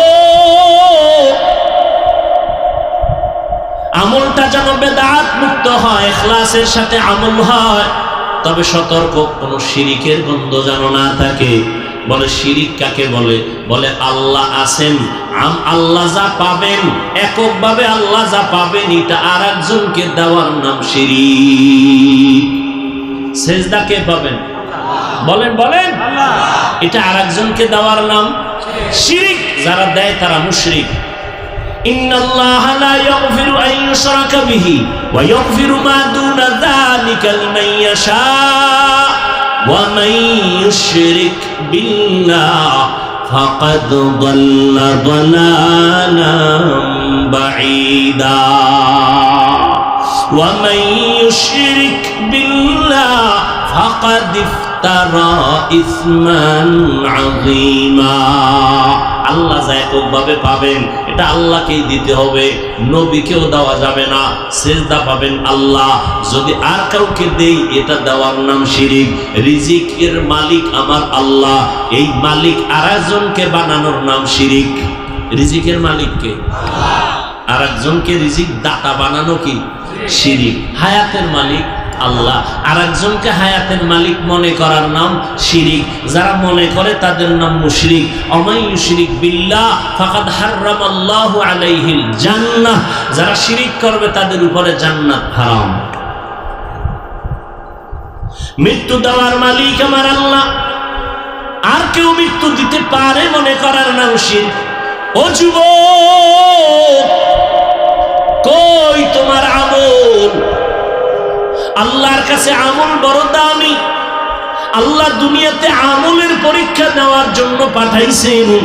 আল্লাযী খালাকাল মাউতা ওয়াল হায়াতা লিয়াবলুয়াকুম আইয়ুকুম আহসানু আমালা ওয়া হুয়াল আজিজুল গফুর।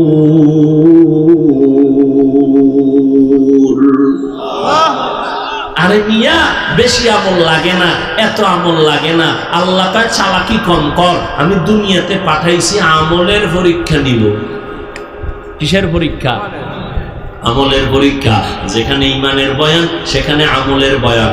ইন্নাল্লাযীনা আমানু ওয়া আমিলুস সালিহাত, আল্লাহ বলেন যারা ঈমান আনার পরে নেক আমল করবে, কানাত লাহুম জান্নাতুল ফিরদাউসি নুজুলা। যেখানে ঈমানের বয়ান সেখানে আমল। কিয়ামতের ময়দানে জান্নাতীরা জান্নাতে যাইয়া আরামে নাক টেনে ঘুমাবে, কিন্তু আফসোস থাকবে না। একটা আফসোস থাকবে মাত্র, ও আল্লাহ, আরেকটা একটু সুযোগ দাও, আরো বেশি আমল করব, জান্নাত দিয়েই পিঠা পেয়ে যাব। আফসোস করবে আর একটু আমল কেন করলাম না। আর আপনি এনে ফতুয়াবাজি করেন, এত আমল লাগে না। নবীজির গুনাহ নাই, সাহাবায়ে কেরামরা বেগুনাহ না, জান্নাতি। সমস্ত সাহাবায়ে কেরাম জান্নাতি। বলেন সমস্ত সাহাবায়ে কেরাম, সমস্ত সাহাবায়ে কেরাম জান্নাতি। এর মধ্যে তো ডাইরেক্ট টিকিট পাইছেন কয়জন? এই আবু বকর, ওমর, ওসমান, আলী টিকিট পাইয়াও মৃত্যু পর্যন্ত কান্না কান্না কান্না, তাহাজ্জুদ, ইশরাক, আওয়াবিন, চাষ, এত আমল, এত আমল, নফল সদকা, নফল দান, এত আমল করেছেন জীবনভর। নবীজি হুজরায় আছেন, হঠাৎ করে রাতের গভীরে শুনে কান্নার আওয়াজ। নবী বের হয়ে দেখে আবু বকর নামাজে দাঁড়ায় কাঁদতেছেন। আবু বকর, আপনি নামাজে দাঁড়ায় কাঁদলেন কেন? আবু বকর বলেন, ইয়া রাসূলুল্লাহ, কোরআন শরীফের একটা আয়াত আমারে কান্না করাইতেছে। কি আয়াত? আল্লাহর নবীর জবাবে বলেন, ইন্নাল্লাহ হাশতারা মিনাল মুমিনিনা আনফুসাহুম ওয়া আমওয়ালাহুম বিআন্না লাহুমুল জান্নাহ। নবীকে এটা তো সুসংবাদ, আল্লাহ মুমিনের জানমাল কিনে নিয়েছেন, বিনিময়ে মুমিনের জান্নাত দিবেন। এটা তো খুশির কথা, এটা কান্নার কি আছে? আবু বকর বলেন, ইয়া রাসূলুল্লাহ, আমি তো জানি একটা কাপড়ের দোকান দেই, কাপড়ের দোকানওয়ালা আমি। আজ আমার দোকানে একজন মহিলা আসলো, কাপড় কিনে নিয়েছিল অনেক আগে। আমার দোকানে কাপড়টা ফিরাইয়া দিয়ে টাকা নিয়ে চলে গেল। আমি জিজ্ঞাসা করেছিলাম, আম্মা জান, আমার দোকানের কাপড়টা আপনি ফিরাইয়া দিলেন কেন? টাকা নিয়ে যান কেন? মহিলা সামান্য একটা জবাব দিয়ে চলে গেল, ও আবু বকর, আপনার দোকান থেকে অনেক আগে আমি কাপড় নিয়েছিলাম, কিন্তু ফিরাইয়া দেওয়ার সময় পাই নাই, আজকে দিয়ে গেলাম। কেন ফিরাইয়া দিলাম? আপনার দোকানের কাপড় আমার পছন্দ হয় নাই। ও নবী, আল্লাহ বলছেন কোরআনের আয়াতে, কিয়ামতের ময়দানে আল্লাহ আমাকেও ডাকবেন। আল্লাহ পাক বলেন, মুমিনের জানমাল কিনে নিলেন, জান্নাত দিয়ে দিলেন। হাসরের ময়দানে আল্লাহ যদি জিজ্ঞাসা করে, আবু বকর, আমি তোমার জানমাল নিলাম, জান্নাত দিলাম, জান্নাত পাইয়া কি নিয়ে আসছো আমার কাছে জান্নাতের মহব্বতে? আমি যদি বলি, আল্লাহ, আমি নেক আমল করেছি, কোরআন তেলাওয়াত, তাহাজ্জুদ, ইশরাক, আমি যাকাত দিয়েছি, আমি হজ করেছি, সব আল্লাহর কাছে পেশ করি। আল্লাহ যদি বলে, আবু বকর, আমার জান্নাত আমারে দাও, তোমার জানমাল লইয়া জাহান্নামে যাও। আল্লাহ কেন? আল্লাহ যদি বলে, ও আবু বকর, ওই মহিলার মতো যদি জবাব দিয়ে কয়, ও আবু বকর, তুমি যেই জান্নাত পাওয়ার জন্য নামাজ পড়ছো, ওই নামাজ আমার পছন্দ হয় নাই, তেলাওয়াত করছো পছন্দ হয় নাই, যেইভাবে সেজদা করা দরকার ওইভাবে করো নাই, যেইভাবে জিকির করা দরকার ওইভাবে করো নাই, যেইভাবে তেলাওয়াত করলে আমি আল্লাহ খুশি হব ওইভাবে করো নাই, তোমার আমল আমার পছন্দ হয় নাই। অতএব তোমার জান্নাত আর আমার জান্নাত আমারে দাও, তোমার জানমাল তুমি নিয়ে জাহান্নামে চলে যাও। ও নবী, তখন আমার কি উপায় হবে? এই চিন্তায় আমি কান্না করে নামাজে বিভোর হয়ে গেলাম। আম্মা জান আয়েশা রাদিয়াল্লাহু তাআলা আনহাকে সাহাবায়ে কেরামদের এক কাফেলা প্রশ্ন করলেন, আম্মা জান, নবীজির কোনো আশ্চর্য কথা আমাদের একটু শুনাইবেননি? আম্মা জান পাল্টা প্রশ্ন করলেন, ও সাহাবায়ে কেরাম, নবীর এমন কোনো কি জিনিস আছে জীবনে যেটা আশ্চর্য না? সবই তো আশ্চর্য, কোনটা আশ্চর্য না? তবে একটা ঘটনা শুনে নাও। সাহাবায়ে কেরামদের আম্মা জান আয়েশা রাদিয়াল্লাহু আনহা 2 মিনিটে একটা ঘটনা শুনায় দিলেন। ও সাহাবায়ে কেরাম, একদিন এশার নামাজ পড়িয়া আমার মায়ার নবী হুজরায় চলে আসলেন। অন্ধকার রুম আলো হয়ে গেল। নবী মুস্কি হাসতেছেন, আমাকে বলতেছেন, ও হুমায়রা, আজকের রাত্রের জন্য আমাকে একটু রুখসত দিবেননি, ছুটি দিবেননি? আম্মাজান বলেন, আপনি ছুটি চাইবেন আর আমি ছুটি দিব না, এটা কেমনে হয়? আম্মাজান ভাবলেন, অন্য কোনো বিবির ঘরে যাবেন হয়তো। আর আমগো হালাত কি? এই আশেকে রসুল 3 দিন বাড়ি খবর নাই। ম্যাডাম ফোন দিছে, কই তুমি? ফোন দিবা না, কইয়েছি এটা আমার ব্যাপার, তুমি এত টেনশন করো কেন? রহমতের নবী বলেন, ও হুমায়রা, আমি একটা রাত্রের জন্য ছুটি চাই। আম্মাজান ভাবলেন কোন বিবির ঘরে যাবেন। আম্মাজান বলেন না।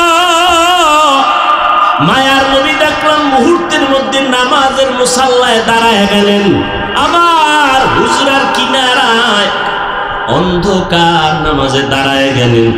ভিন্ন কোনো বাতি নাই, নবীর চেহারা মোবারকটা একটা বাতি, একটা আলো। নবীজি নামাজে দাঁড়াইলেন, সূরা ফাতিহা পড়তেছেন। আমি ঘুমের বাহানা ধরে সব দেখতেছিলাম। আল্লাহর নবী সূরা ফাতিহা শেষ, সূরা বাকারা পড়তেছেন। আর অজর দাঁড়ায় কান্না কান্না কান্না, চোখের পানি পড়ে দাড়ি মোবারক ভিজে যাইতেছে, বুক ভাসাইয়া যাইতেছে। সূরা বাকারাটা শেষ করে আবার আরেকটা সূরা পড়া শুরু করলেন। ওই সূরাটা শেষ, আবার আরেক সূরা শুরু করলেন। এইভাবে পড়তেছেন পড়তেছেন, আল্লাহর সাথে কথা বলতেছেন। আর অঝর দ্বারাই নবী কান্না করতেছেন। এখনো রুকুর খবর নাই, সেজদারও খবর নাই। দীর্ঘ টাইম আমার নবী নামাজে গভীর রাত চোখের পানি ফেলে তেলাওয়াত করেন। অনেক সময় যা আমার জীবনে আমি দেখছি কিনা সন্দেহ। মায়ার নবী এত দীর্ঘ টাইম নামাজে দাঁড়াইয়া অনেকগুলো সূরা তেলাওয়াত করিয়া মাত্র রুকুর মধ্যে চলে যাচ্ছেন। আমি দেখতেছি নবী রুকুর মধ্যে গিয়াও কান্নার আওয়াজ। দীর্ঘ টাইম রুকু থাকার পরে দাঁড়াইলেন। এরপরে প্রথম রাকাতের মাত্র প্রথম সেজদায় চলে গেলেন। সেজদায় গিয়ে এমন কান্না, আমার আল্লাহর মুহাব্বতের কান্না চলতেছে। মাত্র প্রথম রাকাতের প্রথম সেজদা, দ্বিতীয় সেজদা এখনো নবী দেন নাই। নবী কান্না করতেছেন। হঠাৎ করে হুজরার বাইরে বেলালের আওয়াজ আসতেছে। বেলাল ডাক দিয়া বলেন, নবী প্রস্তুতি নেন, ফজরের সময় কাছাকাছি হয়ে গেছে। মাত্র প্রথম রাকাতের প্রথম সেজদা, দ্বিতীয় সেজদাও দেয় নাই নবী। কি পরিমাণ টাইম নবী লাগায় নামাজ পড়লেন, কি পরিমাণ তেলাওয়াত করলেন, কি পরিমাণ রুকু করলেন, কি পরিমাণ সেজদা আর কান্না। রহমতের নবী। বেলাল বলে, রেডি হন, প্রস্তুতি নেন, ফজরের টাইম কাছাকাছি, আজান দেওয়ার জন্য আমি হাজির হয়ে গেছি। আম্মা জান আয়েশা বলেন, নবীর আশ্চর্য ধরনের এইরকম বহু ঘটনা। নবী এতটাই আল্লাহর মহব্বতে বিভোর, আল্লাহ যেইভাবে নামাজটা চাইছেন ওইভাবে নামাজ পড়তে পারলেন কিনা নিজের একটু প্রশ্ন করেন। বাবা, দুনিয়াতে আজ আছি কাল থাকবো না। এই চোখের সামনে কত আপনজন চলে গেল। ওই গতকাল পরশুদিন খবর জানো না বাবা, এই ঈদকে কেন্দ্র করে কত লাশ আর লাশ আর লাশ। বাইকের তলে পরে অ্যাক্সিডেন্ট হয়ে ওই যে গতকাল এক জায়গায় 12 জন মারা গেছে, তার আগের দিন এক জায়গায় 14 জন মারা গেছে। এমন কোনো দিন নাই যুবকের লাশের খবর নাই রে বাবা। কয়দিন আর দুনিয়াতে বাঁচবা? আল্লাহর হুকুম মতো চলো, নবীর তরিকা মানিয়া চলো। যেদিন মরণ হয়ে যাবে, কে আমার আপন, কে আমার মা, কে বাবা, কেউ আমার সাথে যাবে না। সাদা কাপড়ের 3টা প্যাকেট বানায় আমার আপনাকে কবরে রাখা হবে। ওই অন্ধকার কবরে আল্লাহর মুহাব্বত নিয়ে রওনা হও। এখনো সময় আছে, তওবা করে নেও। গুনাহ নিয়ে কবরে গেলে আযাব ভোগ করা লাগবে রে বাবা। আল্লাহর আযাব সহ্য করা যাবে না রে মুমিন। এখন থেকে তওবা করে নেও। সমস্ত নবীরা দাড়িওয়ালা নামাজি নবীর তরিকা নিয়ে আল্লাহর হুকুম মতো জীবন চালাইছেন। সমস্ত সাহাবায়ে কেরাম নবীজি 5 বেলার নামাজ পড়েছেন। ও যুবক বাবা, তুমি স্কুলে পড়ো বাধা নাই, কলেজে পড়ো বাধা নাই, চাকরি করো ব্যবসা করো বাধা নাই, 5 বেলার নামাজ পড়িও, মা বাবার দোয়া নিয়ে চলিও। মা বাবার দোয়া ছাড়াই চেয়ারে বসতে পারি নাই, মা বাবার কান্না চোখের পানি আর দোয়া ছাড়া পরীক্ষায় ভালো নাম্বার পাও নাই, মা বাবার চোখের পানি দোয়া ছাড়া তুমি কোনোদিন সম্মানের চেয়ারে বসতে পারো নাই, পারবাও না। এখন থেকে তওবা করে নাও, মা বাবার দোয়া নিয়ে চলবা, আর বেয়াদবি করবা না। ওলামায়ে কেরামের পরামর্শ নিয়া নবীর তরিকা মেনে চলবা। ও যুবক, তোমার মতো কত যুবক রাস্তায় গাড়ি চালায়, নামাজ ছাড়ে না, তুমি কেন পারবা না? তোমার মতো যুবক স্কুল কলেজে পড়ে নামাজ ছাড়ে না, তুমি কেন পারো না? তোমার মতো যুবক ব্যবসা করে নামাজ পড়ে, তুমি কেন পারবা না? আল্লাহর কোরআনটা কি মিথ্যা মনে করেছো? ওই কোরআনে জান্নাতের বয়ান, জাহান্নামের বয়ান আছে। কে জান্নাতে যাবে, কে জাহান্নামে যাবে তাও আল্লাহ বলেছেন। ইন্নাল আবরারা লাফি নাঈম ওয়া ইন্নাল ফুজ্জারা লাফি জাহিম।